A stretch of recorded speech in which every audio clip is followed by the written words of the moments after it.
बंधूंनो नमस्कार। आज आपण वांग्याच्या शेतीमध्ये आलेलो आहे। या ठिकाणी पाहू शकतो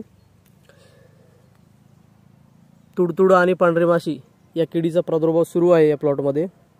त्यासोबत फळ पोखरणाऱ्या अळीचा पण प्रादुर्भाव सुरू आहे।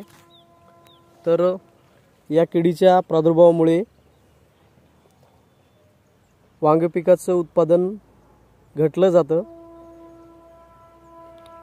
पांढऱ्या माशी आणि तुडतुड्याच्या अटॅकमुळे पानातील हरितद्रव्य नष्ट होतं, पान पिवळं पडतं,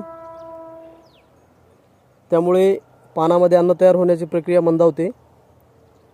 तर या किडीचा नियंत्रण करण्यासाठी वर्टीसिलियम लेकानी प्लस बिवेरिया बेसियाना हे दोन्ही एकत्र मिसळून प्रतिपंप 100 मिली फवारणी केल्यास या किडीचा नियंत्रण करण्यासाठी मदत होते।